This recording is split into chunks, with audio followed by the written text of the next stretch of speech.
Bueno, muchísimas gracias por haberos quedado hasta el final.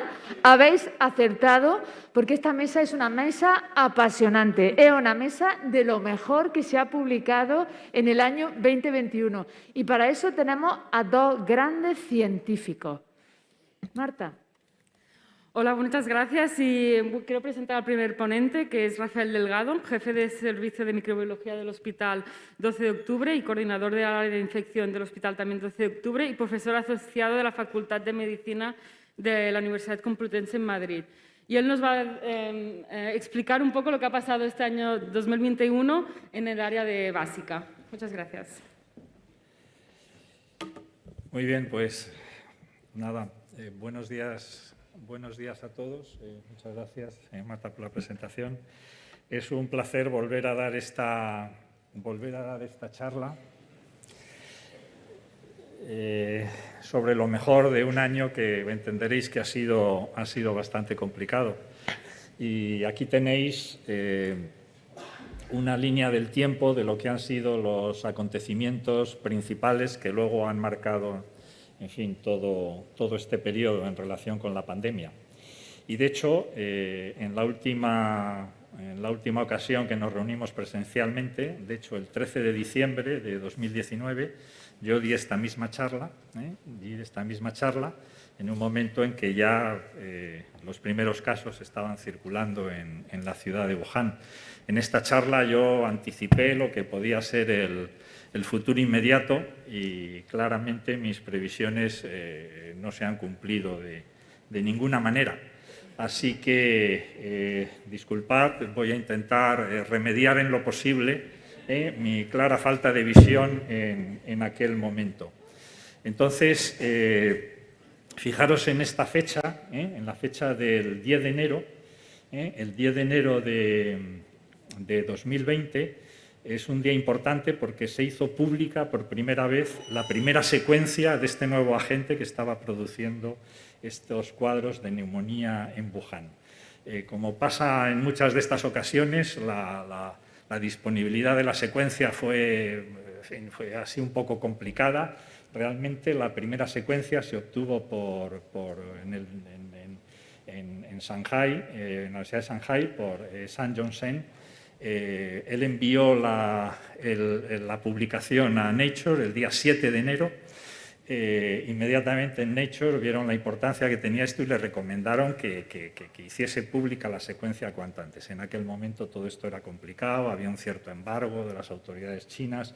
Lo mandó a un colaborador, a un amigo, que es Edward Holmes, en Australia, en la Universidad de Sydney, que fue el que técnicamente puso esto en la red en ese momento.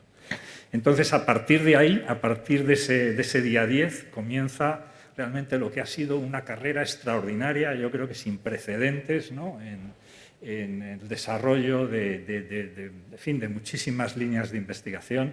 Y la primera y fundamental es que el día 16 de marzo, 66 días después de la disponibilidad de la vacuna, se empezó el fase 1, se administró por primera vez al primer voluntario la vacuna en este caso de Moderna, la primera vacuna específica para este nuevo agente, para el SARS-CoV-2. En 66 días se hizo todo este trabajo de diseño de la vacuna, de producción de las proteínas, de la administración, una vacuna de RNA, ¿no?, de la administración, todo el estudio de animales, toxicidad, producción en condiciones GMP, ¿no?, realmente en un tiempo absolutamente récord. El 16 de marzo recuerdo que había muchos países que no sabían en ese momento lo que se venía encima, pero ya había empezado una carrera extraordinaria en muchos aspectos de la investigación. ¿Por qué se pudo producir esto, ¿no? Y dejadme que os cuente algún detalle, casi alguna anécdota, ¿no?, de investigación básica. Bueno, pues gracias en parte a este aminoácido, la prolina. La prolina es un aminoácido un poco especial. La cadena lateral del grupo amino es un ciclo, y entonces esto le confiere una rigidez especial. Es el aminoácido más estable, es como una especie de grapa que estabiliza las cadenas proteicas allá donde esté. Y esto ha sido la base de un diseño por el grupo. Esta persona es muy importante en el desarrollo de la vacuna, se llama Jason McClellan, ahora está en la Universidad de Texas, y él había trabajado, es una persona que también viene del mundo de HIV, viene del mundo del desarrollo de vacunas en el Centro de Investigación de Vacunas, en el VRC del NIH, y se dedicó, luego veremos algún detalle más, a virus respiratorios. Hicieron la estructura de uno de los coronavirus estacionales y entonces estuvo trabajando en la manera de poder estabilizar estas proteínas, la proteína Spike, la proteína de la envuelta, la principal proteína responsable de la acción de los anticuerpos neutralizantes, hacer que fuese mucho más estable utilizando estas dos prolinas. Ahora veremos, ¿no?, la importancia que ha tenido todo esto. Pero todo esto, como os decía, viene también de la investigación del mundo del VIH, ¿no?, porque como ha pasado otras veces, la investigación en el mundo, la investigación básica a veces revierte en resultados en campos completamente insospechados. Entonces, la proteína del VIH, como sabéis, la proteína de envuelta, GP120, GP41, es muy inestable, realmente es muy difícil trabajar con ella, es muy difícil disponer de buenos inmunógenos y esto ha sido una de las limitaciones, que luego veremos también más detalles, para el desarrollo de vacunas. Entonces, ha habido muchas personas trabajando en esto, pero quería destacar especialmente a Roger Sanders, que ahora está en Ámsterdam, John Moore, en Cornell, que empezaron a ver la manera de poder estabilizar toda esta estructura y precisamente utilizaron esta estrategia de hacer determinados tipos de enlace para poder mantener, ¿no?, toda al máximo, ¿no?, la estructura nativa sin que se desconfigurase, y utilizaron las prolinas. No me voy a detener en muchos detalles básicos, pero consiguieron esta forma, que es el trímero soluble de GP120, que se llama BG505 SOSIP. SOSIP se llama porque esas S son de enlaces disulfuro que mantienen GP120 y GP41 unidas, y luego una prolina en esta posición, ¿no? Por eso se llama P. Esa ha sido una de las bases que ha permitido disponer de un inmunógeno razonablemente estable, a partir de la cual se han desarrollado otras versiones de diferentes variantes, y es un poco la base de muchos de los inmunógenos que se están probando ahora en vacunación, ¿no? Algo que viene del mundo del VIH. Entonces, volvemos a la estrategia del grupo de Jason McClellan. Esta es la proteína Spike de los coronavirus. Esto es el año 1917, todavía no existía el SARS-2, pero intentan una vacuna frente entonces al MERS, incluyendo estas dos prolinas en una posición en la que ellos habían ya previsto que mantuviese la estructura nativa, porque sin esas dos prolinas esta es una estructura muy inestable y adquiere, como veis, esta configuración muy fácilmente, una configuración que puede no presentar exactamente los mismos epítopos que queremos utilizar precisamente para producir anticuerpos neutralizantes. Entonces, esta ha sido la base, estas dos prolinas ha sido la base de la vacuna, de la mayor parte de las vacunas que se están utilizando ahora. Estas dos prolinas, esta estructura estabilizada, están en las vacunas, en la mayor parte de las vacunas. Está en la vacuna de Moderna, está en la vacuna de Pfizer, BioNTech, está en la vacuna de Janssen, está también en Novavax, y en la única de las que se han utilizado en Occidente, que no está esta estructura estabilizada, es en la de AstraZeneca. Esa es la estructura nativa. Si esto tiene o no tiene importancia, seguramente pues es un tema de discusión, pero en general son proteínas muchísimo más inmunogénicas porque están estabilizadas. Y de hecho, todo el grupo que empezó a trabajar con esto y realmente la persona responsable, la persona que el día 10 de enero estaba pendiente de la disponibilidad de la vacuna y empezó las construcciones y se puso en contacto con todos estos investigadores que habían formado el grupo de vacunas para virus respiratorios en el centro de vacunas del NIH, es esta persona, que es Bernie Graham. Bernie Graham se rodeó de varios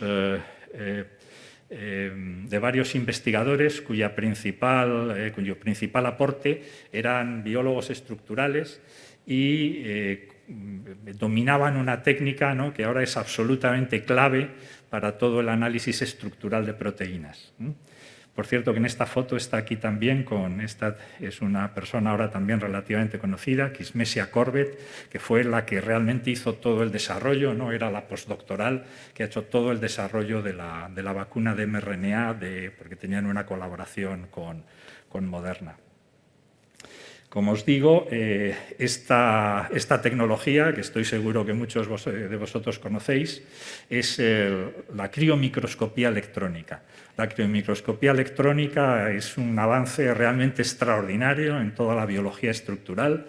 El criomicroscopio electrónico son 4 metros, casi 10 millones de euros, pero nos permite una resolución extraordinaria de proteínas que son muy complejas de analizar mediante la técnica anterior, que era la difracción de rayos X.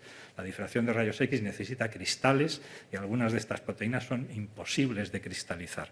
La criomicroscopía electrónica nos permite, ¿no?, tener una resolución extraordinaria. Al final acaba consiguiendo como una especie de tomografías, ¿no?, que computacionalmente luego nos pueden recrear la proteína nativa. Entonces, él incorporó varias personas con esta experiencia y esto también ha sido algo completamente clave para entender cómo se produce esa proteína, cómo se estructura, cuál es realmente su configuración tridimensional.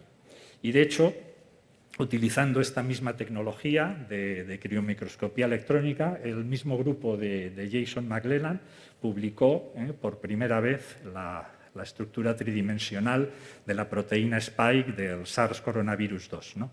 Fijaros aquí las fechas. 10 de enero, la secuencia. 10 de febrero se envía a la revista Science ya esta estructura de la proteína tridimensional resuelta, ¿no?, por criomicroscopía de la proteína Spike. ¿no? Aquí vemos en verde, esta región particularmente importante, que es el RBD, la región que interacciona con el receptor, y ya se vio que esto tenía una flexibilidad. Cuando esta configuración está en la posición up, es cuando realmente puede interaccionar con AC2. Entonces, prácticamente toda esta información la tenemos en un tiempo absolutamente récord, ¿no?, gracias a toda esta conjunción de experiencia y de gente formada inicialmente con HIV y luego que fue incorporando estrategia y tecnología que se había desarrollado en otros campos de vacuna. A partir de aquí se puso muchísimo interés en esta interacción. Aquí lo vemos en un modelo, se recrea con bastante precisión la partícula. Esta es la proteína Spike interaccionando con el receptor principal, que es la molécula AC2. Y de hecho todo el interés estaba concentrado aquí. Pero durante el transcurso de la pandemia, fundamentalmente en Europa, en la primavera apareció una mutación, esta sería la zona RBD, y apareció una mutación aquí en la posición 614, es un cambio aspartico por glicina en una posición aparentemente inocente, ¿no?, pero que ha tenido una trascendencia completa y que ha cambiado fundamentalmente el transcurso de la pandemia. Y prácticamente esto pasó desapercibido si no hubiese sido por el trabajo de algunas personas que, de nuevo, son personas clásicas del campo del VIH. Aquí está alguien bien conocido, porque es un extraordinario colaborador, David Montefiore, en la Universidad de Duke, que ha hecho todo el trabajo con anticuerpos neutralizantes, ha estandarizado todas las técnicas y, sobre todo, esta persona, que es Betty Korber. Betty Korber es una genetista computacional en el laboratorio nacional en Los Álamos, Betty Korber ha hecho prácticamente toda la organización de la diversidad del VIH, ¿no? Estoy seguro que muchos de vosotros habéis utilizado algunas herramientas que están disponibles a través de Los Álamos para interpretar secuencias, para establecer subtipos, para establecer formas circulantes, recombinantes, ¿no? Todo este trabajo se ha gestado, ¿no?, fundamentalmente por el grupo de Betty Korber. Y fue Betty Korber la que, analizando las secuencias que estaban disponibles en ese momento, vio que este cambio en la posición 614 se estaba imponiendo, ¿no?, de una forma clara, de tal manera que muy rápidamente el virus de Wuhan ha desaparecido. Ahora todas las secuencias, incluyendo las de todas las variantes, tienen esta mutación en la 614. Lo que ahora sabemos que hace es que facilita, ¿no?, que se expongan los dominios RBD y facilita la infección. Fue realmente la primera variante, aunque en ese momento todavía no se había elaborado completamente este tipo de clasificación, pero ha tenido un impacto, desde luego, decisivo en la transmisión a lo largo fundamentalmente de toda la primavera y toda la mitad del año pasado. A partir de ahí, ya como sabéis, se prestó muchísima atención más a toda la variabilidad, se aumentó toda la capacidad de secuenciación, precisamente para poder seguir, para poder detectar en lo posible todas estas variantes, que ahora ya sabemos que ahora sí han ocurrido principalmente en la proteína Spike y en esta región de receptor binding domain, que es donde se dirigen la mayor parte de los anticuerpos neutralizantes. Y esto ha sido un trabajo realmente extraordinario. Los anticuerpos neutralizantes, esto se vio muy rápidamente, los anticuerpos que se producen ante la proteína Spike. Esta es una imagen de nuestro laboratorio, pero como se obtuvo en muchísimos más. Hay una correlación muy estrecha entre el nivel de anticuerpos anti-RBD y la actividad neutralizante. Esta realmente es una noticia extraordinaria, porque quiere decir que, en principio, este virus es un virus vacunable. Esto, como sabéis, no pasa con el VIH, se producen muchos anticuerpos, pero son absolutamente incapaces inicialmente de interferir con la infección. Y a partir de aquí, hay algo que también me gustaría destacar. Empezó todo un trabajo de caracterización de todos estos anticuerpos neutralizantes a nivel monoclonal extraordinario, por muchísimos grupos. Esta sabéis que es la tecnología clásica de generación de anticuerpos monoclonales, inoculando ratones, luego haciendo hibridomas, ¿no? Todo esto ahora ha sido claramente superado por una tecnología muchísimo más potente, en la que se purifican los linfocitos B,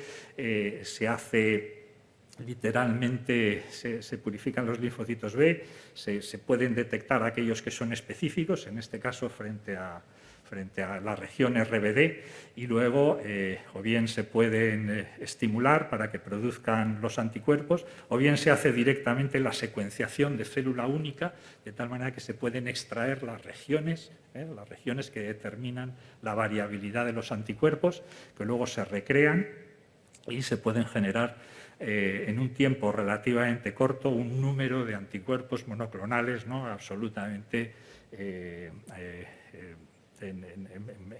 con una capacidad, ¿no?, de procesamiento, ¿no?, incomparable, ¿no?, a las técnicas habituales. Muchos grupos han utilizado esta tecnología y, fundamentalmente, hay uno que a mí me parece particularmente destacado, que es un consorcio que se ha creado entre esta persona es Pamela Bjorkman, en el Instituto Tecnológico de California, que es la parte estructural, en colaboración con Michel Nussbaum en Nueva York, en Rockefeller, que es la parte de generación de anticuerpos monoclonales, y la verdad es que han hecho un trabajo extraordinario, ¿no?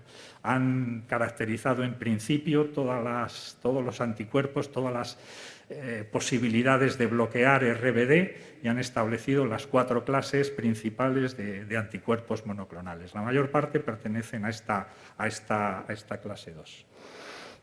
Este es Michel Nusenbich, que yo creo que es conocido porque ha estado aquí varias veces y ha estado también en algunas reuniones, ¿no? Aquí en Madrid. La verdad es que tiene una... por supuesto, todos vienen, toda esta tecnología se ha estado gestando en el mundo del VIH y tanto Pamela Bjorkman como Michel Nusenbich han desarrollado y han caracterizado algunos de los mejores anticuerpos monoclonales que tenemos frente a VIH, ¿no? Y ahora han empleado todo este expertise en caracterizar cuál es la respuesta y cómo son esos anticuerpos monoclonales frente al SARS-CoV-2 y cómo evolucionan en el tiempo. Esta es una de las publicaciones, yo creo que más interesantes, porque hacen un seguimiento hasta 6 meses, ¿no? Viendo cómo evolucionan los anticuerpos.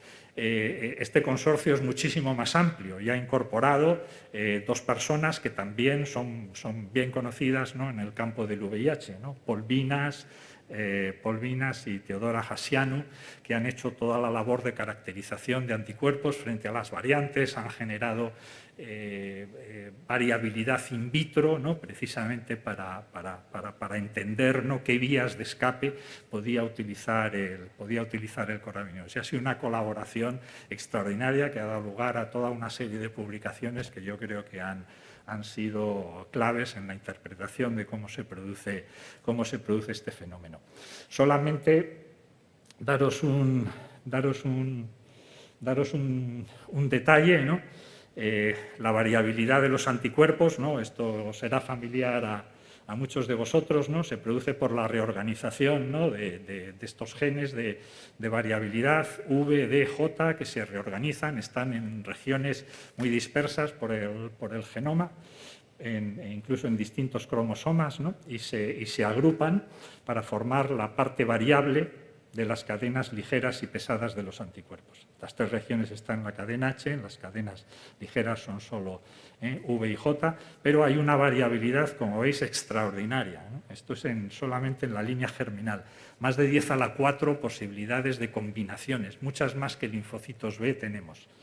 Y a partir de ahí, cuando se produce la estimulación por algún inmunógeno, empieza este proceso de maduración de afinidad en las que se producen literalmente, como sabéis, mutaciones en esas zonas variables, y esas mutaciones se van seleccionando las que conllevan una mayor afinidad por el antígeno en un proceso iterativo. Aquí participa fundamentalmente este enzima, que es AID, que es una diaminasa, que es muy parecida a ApoVec 3G, que para muchos de vosotros os será familiar porque es este factor de restricción, ¿no? que nos protege frente a algunos retrovirus y también parcialmente frente a VIH. Entonces, bueno, todo esto, recordaros que se produce con ayuda de los linfocitos T en el centro germinal del ganglio linfático, con ayuda de las células presentadoras de antígeno y las células T-helper foliculares. Y así se producen células de memoria, células plasmáticas de vida media más corta, pero que producen una gran cantidad de anticuerpos. Entonces, nada, disculpar la servilleta, ¿no?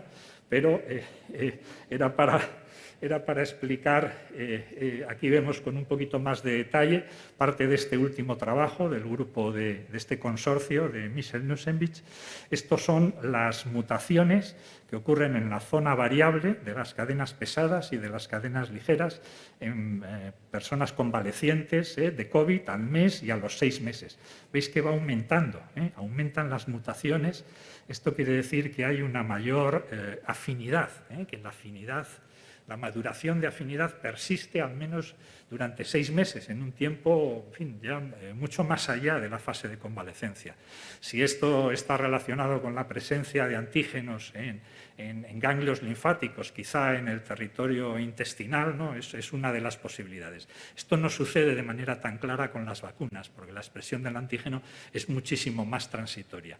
Pero ahora sabemos que las personas con infección, las personas convalecientes, aumentan la afinidad de los anticuerpos a lo largo del tiempo. Y aquí veis, fijaros, estos son pacientes individuales, veis el número de anticuerpos monoclonales que son capaces de caracterizar por cada paciente, están en torno a 100. Y aquí en colores, ¿Veis? Son exactamente los mismos anticuerpos monoclonales, los mismos anticuerpos o anticuerpos muy parecidos. Personas diferentes tienen los mismos anticuerpos, ¿no? Y ahora entenderemos por qué. La zona de variabilidad de los anticuerpos fundamentalmente se concentra en estas tres regiones que se llaman CDRs, ¿no? Regiones que tienen la complementariedad. Y son como especie de dedos, hay 3, CDR1, 2 y 3 para cada una de las cadenas, son como especie de dedos que son realmente las que interaccionan con el epítopo. Entonces aquí es donde se produce esa hipermutación somática, de tal manera que cada vez los anticuerpos aumentan su afinidad. Aquí lo vemos. Aquí lo vemos representado, estas serían los loops, son realmente literalmente como dedos. Y esto yo creo que es importante porque ilustra la diferencia tan grande que hay entre la vacuna para coronavirus y el reto tan formidable que tenemos para obtener una vacuna frente a VIH. Daros cuenta que los anticuerpos neutralizantes frente a coronavirus son muy parecidos a lo que hay en la línea germinal. Necesitan muy poquitas mutaciones para adquirir afinidades muy altas. 3, 4 mutaciones, algo que sucede en días o semanas. Por eso los anticuerpos son muy parecidos, porque es prácticamente la línea germinal con muy pocas variaciones lo que produce esos anticuerpos neutralizantes. En HIV, desgraciadamente, sabéis que la situación es completamente diferente. Nuestra línea germinal está muy alejada de lo que son luego los buenos anticuerpos neutralizantes, que necesitan una hipermutación somática realmente muy activa, en torno a 40 a 100 mutaciones. Algunos, no todos, pero algunos de los mejores anticuerpos monoclonales frente a VIH tienen estas regiones CDR, ¿no?, extraordinariamente largas, tan largas que a veces necesitan cambios incluso en las zonas constantes para acomodar, ¿no?, estas, ¿no? La envuelta del VIH es realmente perversa y requiere acceder, ¿no?, a epítopos, ¿no?, que realmente están muy escondidos, epítopos conformacionales, a veces muy protegidos por carbohidratos, ¿no? Y realmente este es un reto formidable para poder conseguir con una vacuna. Hemos tenido mucha suerte con el coronavirus porque ponemos el antígeno y inmediatamente inducimos los anticuerpos neutralizantes. El escenario con el VIH, como sabéis, es completamente diferente. Y durante este año pues hemos seguido teniendo noticias negativas. Estos son 2 grandes ensayos, ¿no?, que estaban en marcha. Este es la misma estrategia que se utilizó en Tailandia con el Canary Pox, ¿no?, adaptada ahora a África con el subtipo C y la administración luego de proteína GP120 con un adyuvante que ha sido, en fin, ha demostrado una eficacia de 20-25%, ¿no?, en África, ¿no?, y se ha interrumpido el ensayo. Y estas son las últimas noticias, esto yo creo que es del mes de agosto, septiembre de este año, la misma estrategia de Janssen con el adenovirus 26, expresando varias proteínas de VIH. Aquí se intentaba conseguir también anticuerpos neutralizantes e inmunidad celular. Ha resultado también ineficaz y se ha parado el estudio en África. Entonces, básicamente, esta es una diapositiva que utilicé en Toledo hace 2 años, ¿no?, para describir este proyecto, este consorcio en Estados Unidos, el consorcio CHIP, que realmente intentaba dirigir con exposición secuencial de diferentes inmunógenos, intentaba dirigir precisamente toda esa maduración de afinidad para conseguir más rápidamente estos anticuerpos neutralizantes, ¿no?, que ahora conocemos, pero lo que no conocemos es exactamente bien cómo producirlos, ¿no? Entonces os anticipaba que habría ensayos clínicos muy rápidamente en 2020.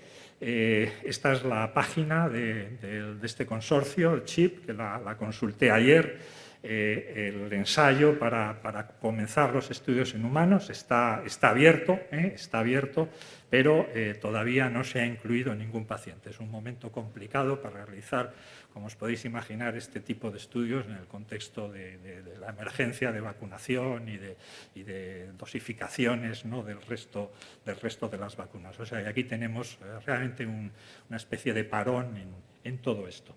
Pero no todo, ya para finalizar, no todo ha sido fracasos, ¿no? También hay algunos éxitos, y esta es también otra diapositiva que utilicé en Toledo. Aquí, obviamente, yo tengo un sesgo, ¿no?, porque son buenos amigos, sí, y además es un trabajo relacionado con algo que hacemos en el laboratorio, ¿no? El grupo de Javier Martínez Picado, de Nuria Izquierdo, en este caso el trabajo realizado por Daniel Pérez Sol, que se publicó en Nature Microbiology, ¿no?, describía la utilización por el virus ébola de un receptor que es SIGLEC1, que es una investigación que también viene, ¿no?, que caracterizó este grupo, viene también del mundo del VIH. Este es un receptor que favorece que las células dendríticas en VIH puedan transmitir el virus a células susceptibles, y aquí en el caso del virus ébola, mediante un anticuerpo, podían inhibir directamente la infección de las células dendríticas. Este trabajo, la verdad es que ha continuado. Esta es una publicación ahora muy reciente, ¿no?, del mismo grupo. Ahora se ha incorporado también el grupo del CRESA, ¿no?, del Centro de Investigación Animal, ¿no?, en Barcelona. Y efectivamente, esta molécula SIGLEC también parece que puede mediar la infección de células dendríticas a células susceptibles, lo cual es importante seguramente en un contexto como el alveolo pulmonar, donde hay poco virus y hay pocas células que utilizan AC2. Este puede ser un mecanismo facilitador. Y de hecho, esto forma parte de un gran consorcio, y esta es también otra de las publicaciones en las que ha participado este grupo, en el que aquí es la gente del grupo de Vir, una de las compañías que está desarrollando algunos de los mejores anticuerpos monoclonales. Aquí participa también Amalio Telenti, ¿no?, que es otra persona bien conocida por todos nosotros, ¿no?, también formado en el campo del VIH. Básicamente, en este trabajo se presentan el papel que pueden tener algunos receptores alternativos, SIGLEC1 y algunas otras lectinas, que pueden participar en la infección, sobre todo en un contexto, ¿no?, donde haya muy poca expresión de AC2, ¿no?, que sabemos que seguramente es lo que ocurre en el territorio pulmonar, y incluso nos debe hacer pensar en que quizá tengamos que ampliar nuestro concepto de neutralización para incorporar también la neutralización de algunas de estas moléculas que seguramente están jugando un papel tan importante en alguna circunstancia como AC2. Entonces, básicamente, esto es lo que os quería contar. Como veis, la promiscuidad de las buenas ideas, de la buena ciencia, es realmente extraordinaria. Entonces, no sé lo que estaremos viendo el año próximo, ¿no?, pero estoy seguro, ¿no?, que con toda esta mezcla de experiencias, de técnicas y de conocimiento, ¿no?, veremos también, estoy seguro, que avances muy importantes. Así que muchas gracias por vuestra atención. Y no sé si tenemos...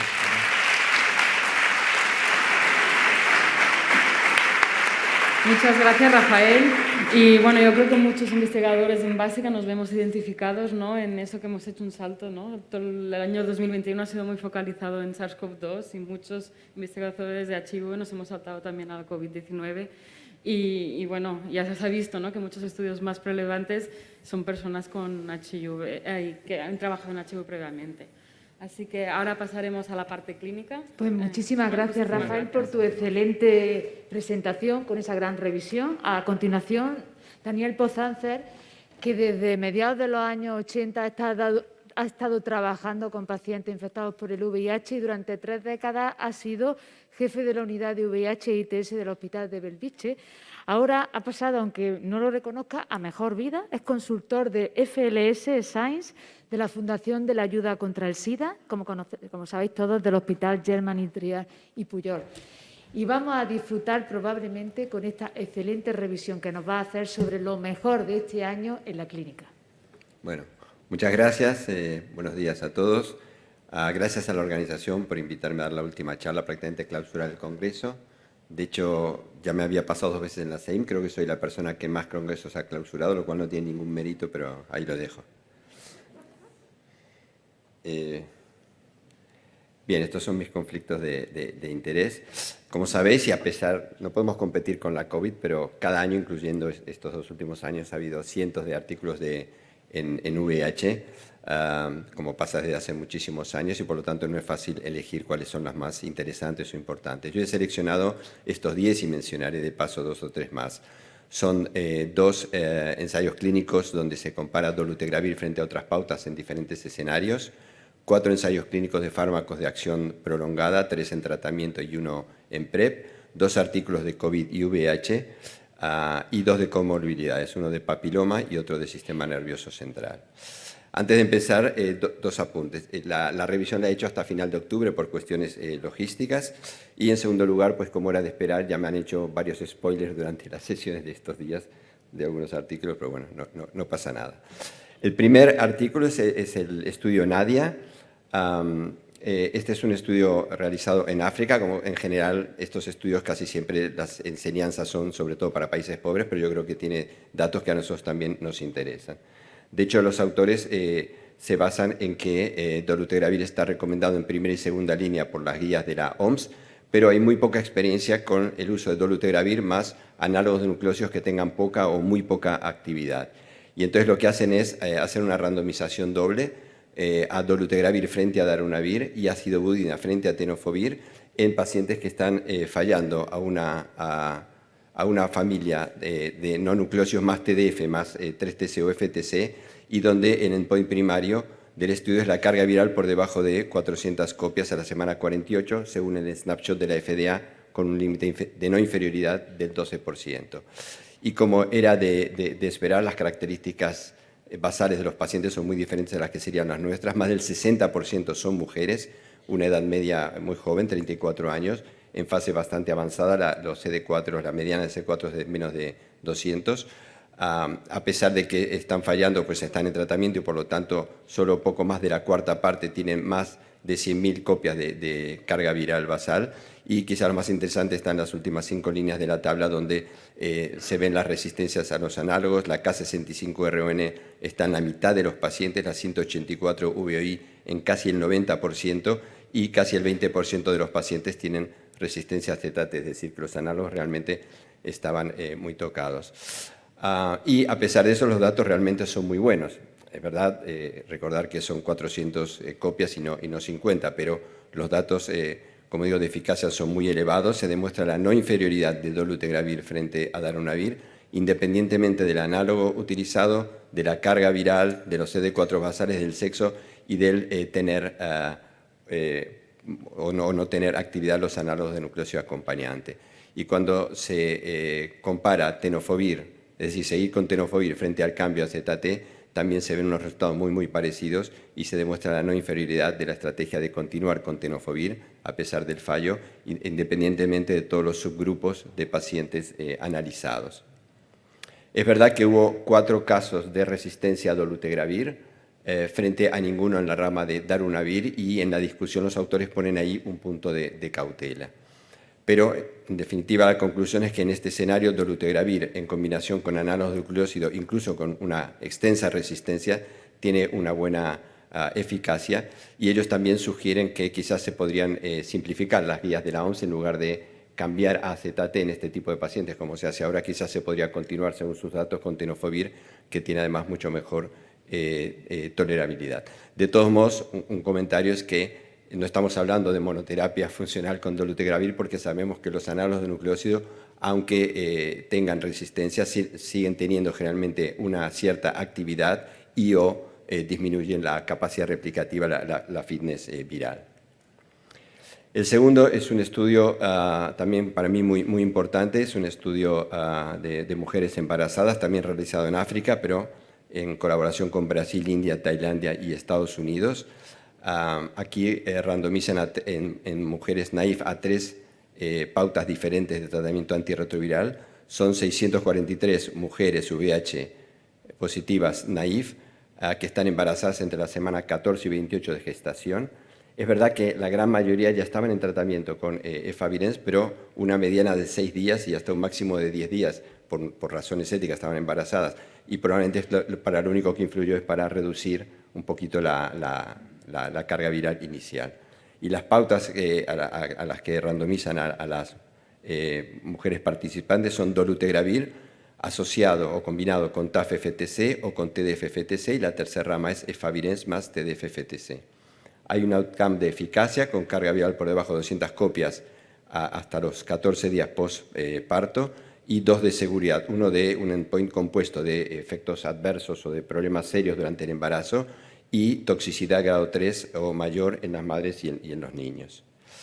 Como vemos en la gráfica de arriba, lo que hacen para mirar la eficacia es juntar las dos ramas de dolutegravir y ven no solo la no inferioridad, sino ven la superioridad de dolutegravir frente a la rama de efavirenz, vemos aquí la P, y además en la gráfica inferior vemos como era de esperar, la mayor rapidez de llegar a la indetectabilidad en la rama de dolutegravir, que era esperado, pero en embarazadas pues tiene yo creo un plus de importancia. A ver si puedo señalar. Entonces, a nivel de seguridad, en la primera gráfica esta, se ve en un endpoint compuesto de fetos nacidos muertos, de partos prematuros o de bajo peso para la edad gestacional, como la rama de TAF dolutegravir tiene una incidencia claramente menor que las otras dos. No hay diferencias en los efectos adversos en la madre y en los niños, pero en cambio sí que hay una mayor mortalidad neonatal en las mujeres que recibieron la pauta de efavirenz. Con lo cual los autores concluyen que cuando se empieza en el embarazo, las pautas de dolutegravir tienen una eficacia virológica superior a efavirenz y que la pauta de TAF FTC dolutegravir tiene una menor frecuencia de problemas durante el embarazo y de muertes neonatales, con lo cual ellos sugieren primar, digamos, esta pauta en mujeres embarazadas.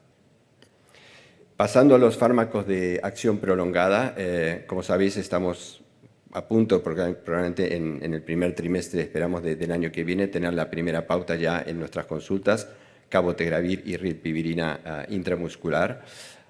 De hecho, ha habido varios artículos que se han publicado este año, como el LATE2 a 5 años, el FLAIR a 2 años, en todos siempre hay participación española, pero lo que me interesa es comentar 2 artículos porque tienen para mí una importancia práctica que ya que los vamos a tener pronto en nuestras consultas, pues vale la pena.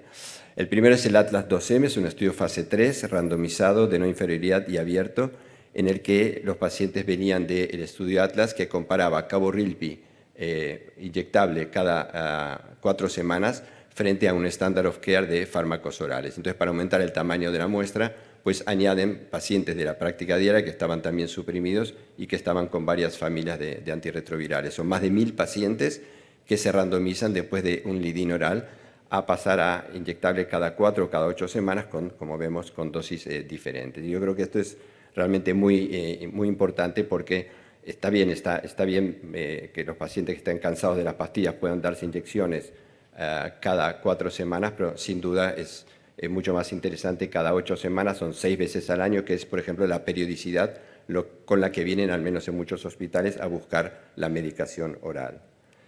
Y lo que se ve pues, es una eficacia similar, se ve la no inferioridad de la rama de cada 8 frente a cada 4 semanas. Como en estudios previos hay un pequeño número de pacientes que tienen fallo virológico en ambas ramas y algunos de ellos tienen mutaciones de resistencia, tanto a rilpivirina como a inhibidores de la integrasa. Sabemos que la rilpivirina tiene una barrera genética baja y cabotegravir en este aspecto no es lo mismo que Dolu y que Vic. Y a nivel de tolerabilidad, como en otros estudios, se ve que hay una proporción de pacientes que tienen problemas locales como dolor, tumefacción, pero suelen ser leves, suelen durar pocos días y vemos en el cuadrado de abajo como la necesidad de suspender por efectos locales es realmente muy poquita, 2% en la rama de cada 4 y 1% en la rama de cada 8 semanas. A partir de este estudio, la EMA decidió aprobar el uso de cabo-rilpi cada 4 y cada 8 semanas. El otro estudio que quería comentar es el estudio FLAIR a 124 semanas. El estudio FLAIR ya se ha publicado a las 48, a las 96 semanas, pero ahora verán por qué creo que es muy interesante comentar este estudio. Este es un estudio de inducción-mantenimiento en pacientes que inicialmente eran naïfs, que empezaron una pauta oral con Triumeq, con abacavir, 3-TC, dolutegravir, y después de 24 semanas se randomizaban a continuar con la pauta oral o a pasar a una pauta inyectable después de un lead-in oral. Y estaba previsto que a la semana 100 se hiciera una fase de extensión donde los pacientes de la rama oral pasarían a la pauta inyectable. Como sabéis, el lead-in oral se ha utilizado hasta ahora para intentar descartar que hubiera algún efecto severo antes de pasar a la fase inyectable, donde los fármacos están durante muchos meses en el organismo, ¿no? Y por lo tanto, pues hasta ahora se había hecho así. Pero no ha habido hasta ahora ningún caso de efecto adverso severo en pacientes durante el lead-in oral en ninguno de los estudios, en los cientos de pacientes que se ha probado Caborilvi. Por lo tanto, los autores aquí hacen una enmienda y cuando llega la fase de extensión deciden preguntarle a los pacientes si quieren hacer el lead-in oral o quieren pasar directamente a la fase inyectable. O sea que esta parte digamos, del diagrama no es randomizada, pero prácticamente la mitad de los pacientes decide hacer un lead-in oral y la otra mitad decide pasar directamente a inyectable. Y no ha habido diferencias en la eficacia ni en la tolerabilidad. Eso motivó un comentario editorial de Josep María Llibre y Paul Sachs en Lancet HIV, donde abogaban por retirar el lead-in oral y efectivamente en una nota de prensa, como ayer comentaba Fede, que cada vez hay más, BIF anunció que la EMA había aprobado el uso de Caborilpi con o sin lead-in oral. Es decir, que cuando lo tengamos dentro de unos meses, pues si queremos lo podremos dar cada 8 semanas y sin lead-in oral, lo cual sin duda va a facilitar el uso de esta primera pareja, digamos, de fármacos de acción prolongada. Siguiendo con este tipo de fármacos, uno de los que despierta más expectación es el islatravir. El islatravir es el primer inhibidor de la translocación de la transcriptasa inversa, actúa a través de un par de mecanismos inhibiendo la enzima y por lo tanto la replicación viral. Es un fármaco muy potente y además es muy maleable porque se está ensayando para dar una vez al día, una vez a la semana, una vez al mes como PrEP y también con un dispositivo subcutáneo para PrEP que puede durar meses. Este es un estudio fase 2, los fase 3 todavía no están publicados. Son pacientes naïf, 120 que se randomizan a 4 ramas de tratamiento triple. 3 con islatravir, doravirina y 3-TC a distintas dosis de islatravir, en un estudio de búsqueda de dosis de islatravir. Y como es un estudio de Merck, pues el comparador es del STRIGO, TDF, 3-TC, doravirina. Y a las 24 semanas, cuando los pacientes estaban indetectables, pasan a una biterapia con islatravir, doravirina, probando las 3 dosis. Y lo que se ve pues, a las 48 semanas es que la eficacia es muy elevada y muy buena y sin diferencias entre todas las ramas. Y esto ha motivado pues, que se hicieran los estudios fase 3, tanto en naïf, que todavía está en periodo de inclusión, y los switching que ya están terminados y que seguramente se van a presentar en el CROI. Entonces aquí quería hacer un comentario que creo que es adecuado, que es, ya dijo algo ayer Fede, sabéis que una de las combinaciones que se está probando es islatravir más el nuevo no nucleósido de Merck, MK8507, y que en este estudio se vio una señal de cierta bajada de linfocitos totales y CD4, sobre todo con la dosis mayor de MK, y de momento el estudio se ha suspendido. Pero en realidad parece que el efecto es del islatravir, no del MK. De hecho, esto se ha visto también en el estudio de islatravir de PrEP, este efecto, y posiblemente, creo que también en los estudios de switching ha habido también una señal de un pequeño bajada de CD4 y de linfocitos totales. De todo modo, todavía no está para nada clara la relevancia clínica de estos hallazgos.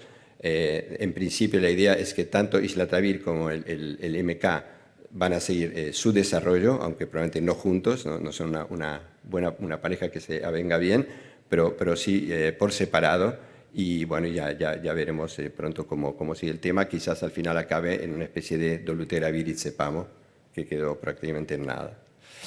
Y si alguien tiene interés, está este artículo de Nature Medicine de octubre, donde se dan los primeros datos de fase 1 del implante subdérmico de islatravir para PrEP. Y siguiendo con PrEP, el estudio de cabotegravir, es una buena idea porque cabotegravir serían, obviamente sin rilpivirina, serían 6 inyecciones al año, con lo cual para pacientes que empiezan PrEP con mucha ilusión y luego se van cansando y lo van dejando y esto es un problema, pues podría ser una buena alternativa. Es un estudio randomizado a doble ciego de no inferioridad del HPDN 083.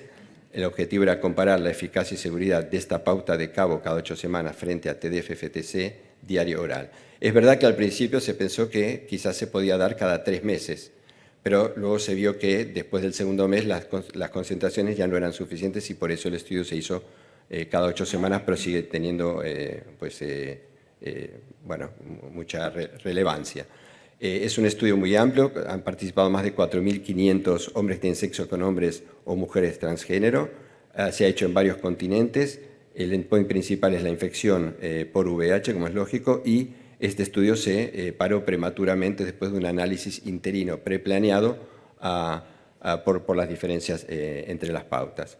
Vemos aquí en el esquema, en la parte de abajo, pues el TDF-FTC oral y en la parte de arriba el cabo, que sería con un lidín oral al principio y luego pasando a inyecciones intramusculares a la semana 5, 9 y cada 8 semanas desde entonces.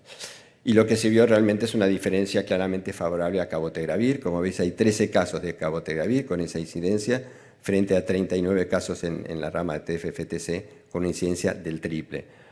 Esto implica una reducción del riesgo de infección con cabotegravir comparado con TDF-FTC de un 66%. Y probablemente esta diferencia viene muy mediatizada, digamos, por la diferencia en la adherencia, porque hay más del 90% de adherencia en la rama de cabotegravir frente a solo 72 en la rama de TDF-FTC, definida como al menos 4 dosis por semana. Es verdad que ha habido 4 infecciones en la rama de cabotegravir en pacientes que en teoría se pusieron las inyecciones bien y que tenían que tener buenas concentraciones, y 2 de ellos han hecho mutaciones de resistencia. Hace muy pocos días ha salido un artículo en Journal Infectious Diseases donde explican todo el tema de las concentraciones y de la aparición de resistencias y de los fallos, tanto en una rama como en otra, y que es realmente muy, muy interesante. A nivel de peso, pues hubo una cierta diferencia, es lógico porque el TDF tiende a bajar el peso y de hecho cuando se comparó con placebo en otro estudio, pues no hubo diferencias entre cabotegravir y placebo. Y a pesar de que no son pacientes, son usuarios sanos, que a veces pues, su nivel de tolerabilidad a efectos adversos es menor, el porcentaje de gente que discontinúa por efecto de la inyección realmente es muy, muy bajito. Por lo tanto, cabotegravir long acting fue superior a TDF-FTC diario oral para PrEP en esta población. Estos son los datos científicos, luego veremos a ver qué pasa si se llega a aprobar, cuando se apruebe, en países como el nuestro, donde es muy difícil, donde la sanidad pública es la que paga los fármacos, es muy difícil competir y a veces no tiene sentido con una pauta genérica que en general funciona. Otra cosa es que a lo mejor para determinados casos que no puedes usar TDF-FTC, esta puede ser realmente una muy buena alternativa. Y este artículo no lo quiero comentar, simplemente mencionar, porque ya se había publicado la semana 48, el Discover a semana 96, pues confirma que también TAF-FTC puede ser una buena alternativa a TDF-FTC en los pocos pacientes que suelen, y algunos hemos visto nosotros y vosotros también en la práctica diaria, que por problemas renales u óseos pues no puedes o prefieres no darles TDF-FTC. Todavía no está aprobado por la EMA, esperemos que se apruebe en no mucho. Bien, 2 artículos de COVID y VIH. José Luis Blanco dio una excelente revisión del tema, pero yo tenía 2 artículos preparados. Como sabéis, este es un tema realmente controvertido. En los primeros meses de la pandemia parecía incluso que la gente con VIH tenía menos infección por coronavirus o incluso mejor evolución, y quizás eso era por un papel protector de algunos antirretrovirales. Se pensó en los inhibidores de la proteasa, incluso se dio bastante inhibidores de la proteasa, Kaletra sobre todo, a gente incluso en VIH con COVID, luego se vio que esto no servía y luego quedó el tema del posible efecto protector del TDF. De hecho, hay algunas cortes, incluso a nivel nacional, la corte de Julia del Amo, la corte de Juan Berenguer, que parecen mostrar que podría tener un efecto protector, pero esto no se confirma en otras cortes. Probablemente la palabra definitiva la tendrán los ensayos clínicos que hay en marcha. Y por otra parte, han salido varios artículos más tarde y muy amplios, donde parece que si no todos los VIH, al menos una parte de los VIH quizás sí que podría tener una peor evolución según sus características. Este es un estudio de la ciudad de Nueva York, donde a través de datos de registros de salud tienen pues más de 200.000 casos de COVID, más de 100.000 casos de VIH y 2.410 casos con ambas infecciones, que es una incidencia de 1.06%, que es un poquito más baja que la población general. Pero donde sí hay diferencias es en que en la evolución los pacientes con VIH tienen mayor mortalidad, mayor ingreso en UCI y mayor mortalidad. Pero estos pacientes pues tienen características diferentes, son más mayores, con más frecuencia hombres, negros o latinos y más pobres. Y estas son características que también se han asociado a una peor evolución en otro tipo de pacientes. Además, los que ingresan en UCI y o se mueren tienen una o más comorbilidades, cosa que también ya sabemos que se asocia a peor evolución, y desde el punto de vista específico del VIH, pues los que ingresan en UCI tienen una mayor inmunodepresión. Es decir, que la conclusión de los autores es que al menos una parte de los VIH pueden tener unas características que los asocian a una peor evolución de la COVID-19. El otro es un estudio local, es un estudio de la Corte de Cataluña y Baleares PISIS, que llevamos hace cerca de 25 años, se siguen más de 20.000 pacientes infectados por el VIH. En este estudio pues, hay 749 pacientes que tienen ambas infecciones y lo que se ve es que el SARS-CoV-2 es más frecuente entre los migrantes, entre los hombres que tienen sexo con hombres y aquellos con 4 o más comorbilidades, mientras que la peor evolución se da en la gente mayor, en los que no son españoles y en los que tienen nuevamente pues, más comorbilidades. Y quizás un punto realmente muy interesante de este estudio está aquí en estas gráficas. Como ya se ha visto en el estudio de Nueva York y en otros, pues la gente con inmunodepresión tiene una peor evolución, pero aquí también miran el control de la carga viral. La gente con carga viral detectable tiene también una peor evolución y cuando hacen interactuar ambos factores ven que los pacientes con carga viral detectable, la inmunosupresión sigue jugando un papel hacia la peor evolución, pero en cambio cuando controlas la carga viral se pierde, digamos, el papel de la inmunodepresión. Es decir, que el control de la carga viral es importante para quitar pues, riesgo, digamos, de mala evolución en estos pacientes. Y ellos pues, concluyen que pues, hay varios subgrupos de población VIH pues, que tiene mayor riesgo de mala evolución y que estos grupos deberían priorizarse en el manejo clínico y en los programas de vacunación. No quiero dejar de recomendar esta excelente revisión de Juan Ambrosioni, José María Miró y otros compañeros del Hospital Clínic, con la colaboración de Juliana Reyes del CEISCAT y algunos compañeros de otros países. Bien, y por último, dos artículos sobre comorbilidades. Uno es el papilomavirus. Como sabéis, las infecciones de transmisión sexual son realmente muy frecuentes en hombres que tienen sexo con hombres. La más frecuente es el virus del papiloma, que sabemos que causa cáncer anal y que esto es mucho más frecuente en los VIH positivos que en los VIH negativos. Por otra parte, no está claro qué es lo que hay que hacer, qué actitud hay que tener cuando hay lesiones de alto grado, ¿no? Que son precursoras de cáncer, las HSIL. Es verdad, el otro día ya se comentó que ya se han anunciado en una nota de prensa los datos del estudio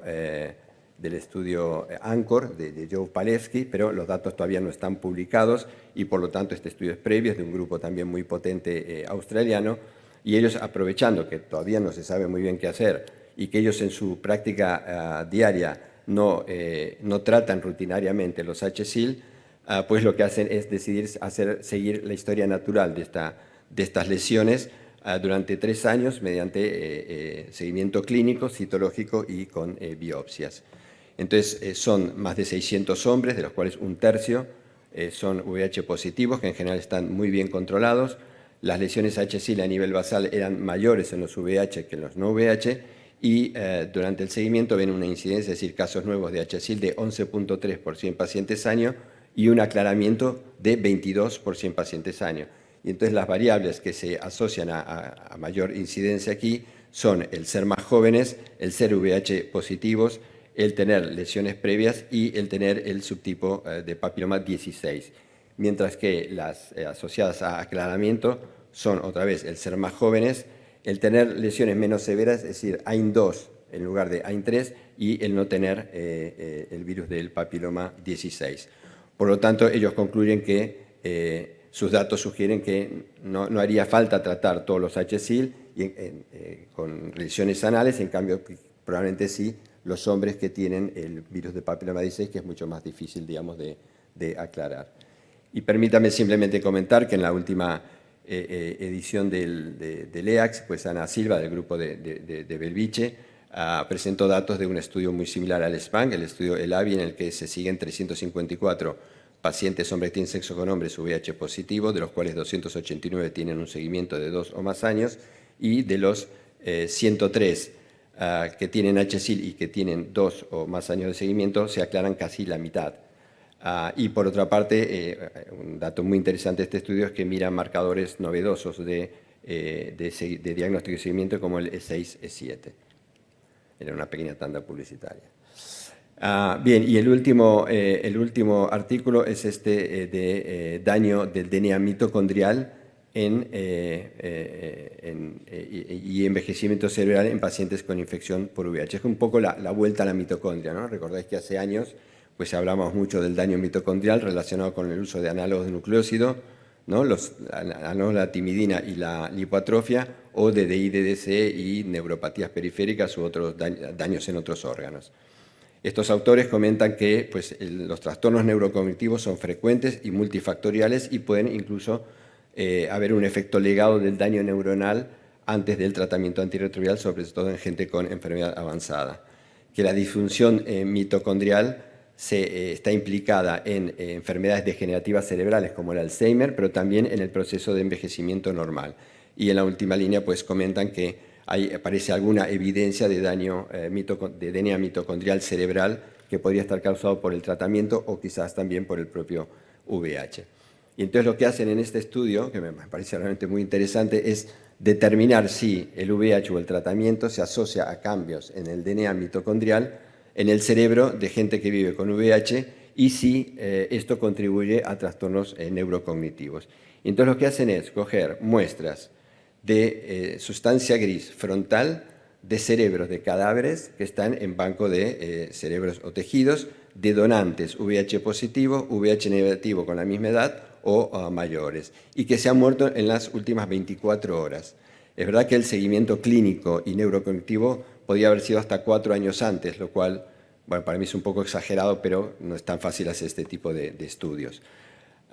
Y entonces miran el daño mitocondrial de 3 maneras, mediante ensayos moleculares y análisis bioinformático. Miran el contenido del DNA mitocondrial, miran las deleciones del DNA mitocondrial, sobre todo una mutación en una base determinada, y miran mutaciones puntuales en diferentes posiciones de las bases del DNA mitocondrial, y luego, pues lógicamente, hicieron su seguimiento, digamos, neurocognitivo. Entonces, son 92 pacientes, la mayoría son hombres, la inmensa mayoría se habían tratado con tratamiento antirretroviral en algún momento, el 60% se había tratado con drogas D, es decir, DDI, D4T, DDC, y están en una fase avanzada de la infección, con 71 de CD4, 0,14 de la ratio CD4-CD8, y luego están pues, las características neurocognitivas. Y entonces, lo que ven es que cuando miran el contenido de DNA mitocondrial, que la gente con VIH positivo tiene menor contenido, es decir, están más perjudicados, digamos, desde ese punto de vista. En cambio, no hay diferencias en cuanto a tratamiento antirretroviral, sí o no. Cuando miran las deleciones del DNA mitocondrial, ven nuevamente que hay un aumento, por lo tanto es peor, tienen más deleciones, más daño los VIH positivos. En cambio, no hay diferencia en cuanto al tratamiento antirretroviral. Y cuando miran las mutaciones puntuales ven que hay una correlación con la edad y con el estado de VIH, que la baja ratio CD4-CD8, que es un marcador de enfermedad avanzada, se asocia con un mayor número de mutaciones y en cambio no hay asociación nuevamente entre el tratamiento corriente, es decir, el último que tomaron antes de fallecer o tratamientos previos. Y hay una asociación con la severidad de los trastornos neurocognitivos. Es decir, que un poco en resumen hay un efecto de la edad y parecería que el daño causado en la mitocondria y por lo tanto secundariamente a nivel neuronal de la propia infección por VIH produciría un envejecimiento incluso de muchos años en el cerebro. Este efecto sería por toxicidad directa de algunas proteínas del VIH sobre la mitocondria y no estaría relacionado, digamos, con el tratamiento antirretroviral, y esto lo justifican o lo explican, digamos, diciendo que las concentraciones en tejido cerebral son mucho menores que en otros órganos y por lo tanto pues esa sería la razón. Y luego pues la ratio baja CD4-CD8 sería un efecto legado de la infección por VIH avanzada. O sea que al final concluyen que en gente con infección por VIH avanzada habría un efecto de daño sobre el DNA mitocondrial que aumentaría, digamos, o exacerbaría el efecto del propio envejecimiento de las personas. Y con esto acabo. Muchas gracias.